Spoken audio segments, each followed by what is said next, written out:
Bonjour à tous, bienvenue sur ma chaîne, je suis Colorielle, je suis très heureuse de vous retrouver aujourd'hui et de vous faire cette petite vidéo.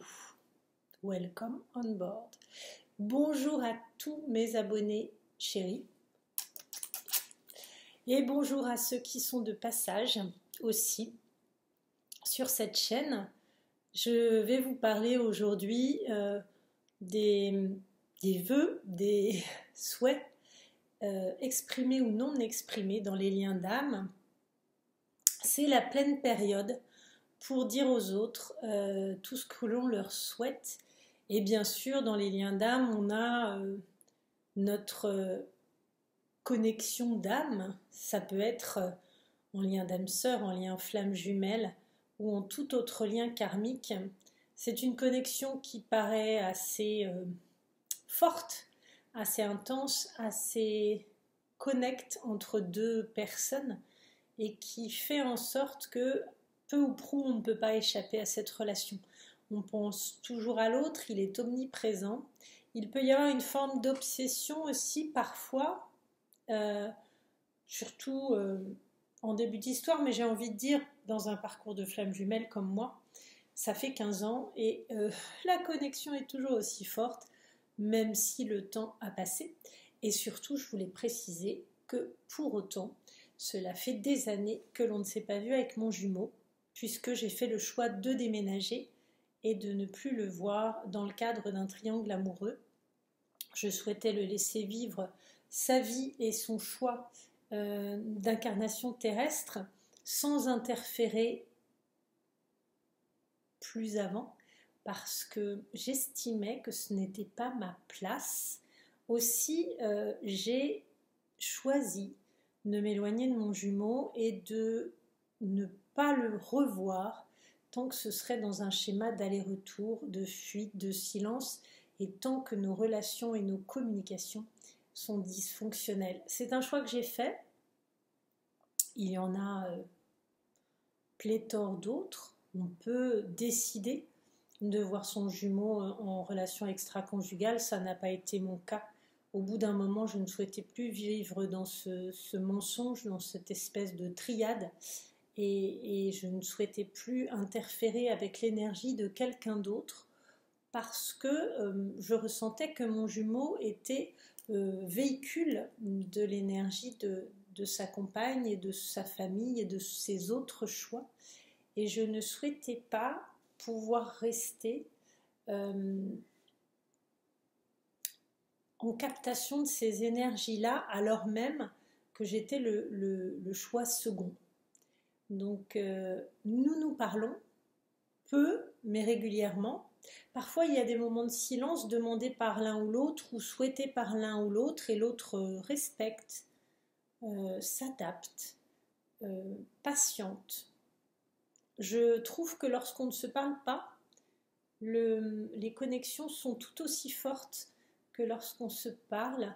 Et en ce bon moment de début d'année, et bien évidemment, on se souhaite nos vœux. Donc ce n'est pas tout à fait classique dans la mesure où on ne se souhaite pas une bonne santé, une bonne année, plein de bonheur de manière aussi simple.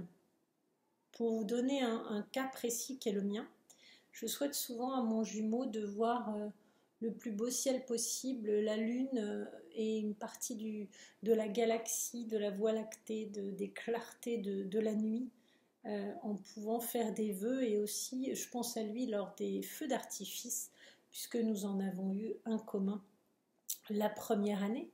Et je crois que aucun paysage magnifique, merveilleux, de coucher de soleil, lever de soleil, nature, avec une clarté incroyable, une ombre, un orage qui se prépare, une intensité d'éléments, un contraste de couleurs ou au contraire un fondu de couleurs entre un ciel et la mer.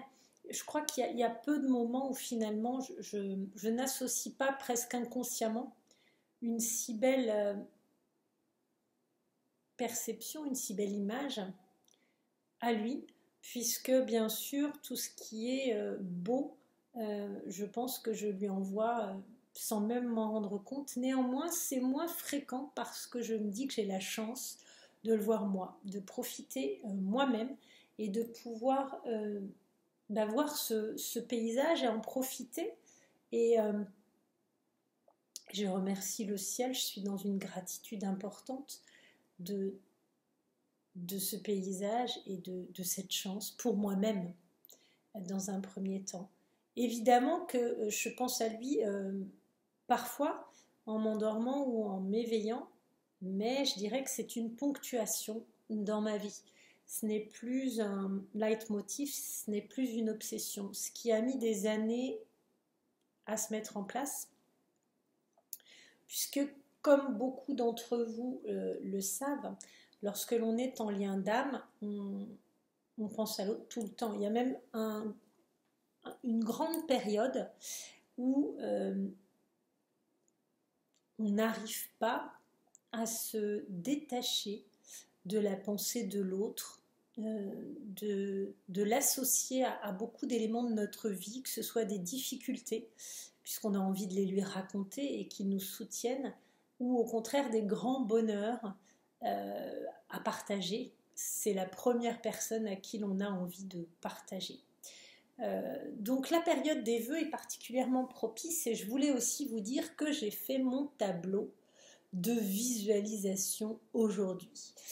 Je l'ai fait sur une feuille A3. J'ai carrément pris une sorte de couverture de prospectus de ma mairie et je m'en suis servi comme support et j'ai découpé plein d'illustrations, des mots-clés, des couleurs, des images, des ambiances qui m'évoquaient quelque chose de familier, qui m'évoquait quelque chose que j'avais envie de projeter vers 2025. Et pour faire ce tableau de visualisation, j'avais déjà une première fois fait un petit pitch en repérant dans certains magazines, puisque j'ai pas mal de magazines de bien-être et de méditation, de psychologie, développement personnel, et j'y trouve de nombreuses images qui m'inspirent. Et là, j'avais déjà fait une petite sélection. Et finalement, j'avais mis des repères, des petits marque-pages, ce qui fait que je me suis réveillée avec cette joie, cette espèce de vibration intérieure, en étant ravie de me dire que j'allais préparer ce tableau de visualisation positive pour l'afficher. Souvent, je le mets dans ma chambre, mais pour l'instant, il est dans mon salon pour répandre ces très belles énergies. Et je le mettrai bientôt dans ma chambre, puisque je trouve que c'est quelque chose de très intime et que je n'ai pas forcément envie que toutes les personnes qui me rendent visite en aient la visibilité. Alors évidemment, il n'est pas dans mon entrée, il est quand même dans mon salon, mais je le bougerai sans doute. Pour l'instant, j'ai le nez dessus et ça me fait très plaisir. Donc, il est très coloré, vous vous en doutez. Il y a une image phare qui m'a tout de suite beaucoup plu, qui est une image d'équilibriste. Vous savez, quand on fait du slack, c'est de la slack, je crois. Quand on tend une ligne entre deux espaces, soit sur le vide, soit au-dessus du sol, cette ligne, c'est ce ruban qu'on appelle la slack et qu'on marche dessus, pieds nus ou pas d'ailleurs, en s'équilibrant avec les mains sur le côté ou comme ça. Eh bien, j'avais vu une émission sur YouTube extraordinaire là-dessus et j'ai trouvé que c'était à la fois une maîtrise du vide et en même temps un côté j'apprivoise encore cet espace et ça m'avait beaucoup inspiré. Je m'étais dit que j'essaierais bien un jour de faire ça, que ça me plairait.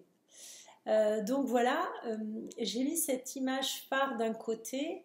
De l'autre, j'avais une sorte de mobile avec des cristaux qui m'ont beaucoup plu, des bulles. D'ailleurs, cette métaphore de la bulle, j'ai découpé beaucoup de mes images et de mes textes de manière arrondie pour que tout ce que je posais sur mon fond ait cette connotation de connexion, de pensée. Et j'ai pu projeter grâce à ce tableau de visualisation positive tout ce qui me semblait important pour cette nouvelle année, sans oublier de dire adieu, bye bye à tout ce que j'avais fait en 2024, souhaité en 2024, pu atteindre ou non, puisque nous repartons avec une nouvelle histoire. Et je suis ravie du coup de vous accompagner sur cette nouvelle année. Je sais que mes vidéos sont relativement courtes et peu nombreuses, mais je pense que l'important, c'est qu'elles viennent avec le cœur et qu'elles puissent rayonner comme elles le doivent, sans être trop indigestes ni récurrentes, et que ce soit toujours un bonheur pour vous de les découvrir et pour moi de les partager. Je pense que si dans la recette il n'y avait plus ces ingrédients-là, ce serait moins agréable, moins savoureux. Aussi, je vous souhaite de faire ce tableau de visualisation pour l'année qui commence et de pouvoir rayonner de votre plein potentiel et d'irradier de lumière et de positivité autour de vous, vos proches, votre famille, votre amoureux plus largement que votre lien d'âme, et puis aussi peut-être dans le cadre de votre travail.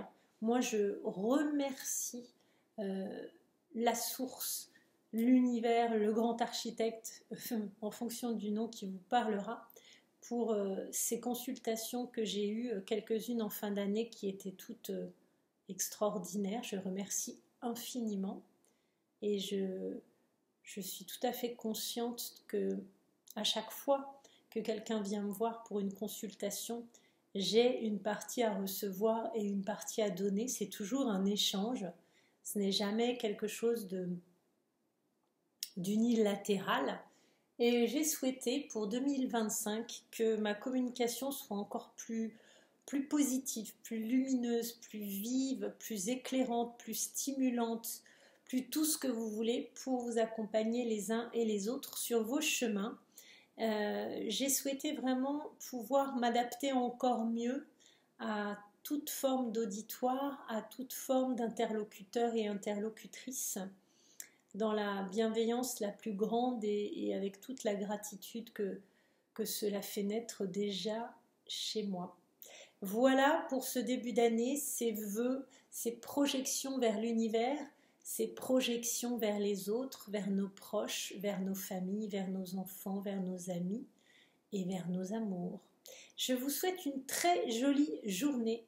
Je vous encourage à faire ce tableau et je vous conseille, si vous le souhaitez, de me faire un petit mot pour me dire un peu l'état d'esprit, comment vous le travaillez, comment vous l'illustrez, nous donner des exemples de conseils, de commentaires qui sont toujours très très très bienvenus sur ma chaîne.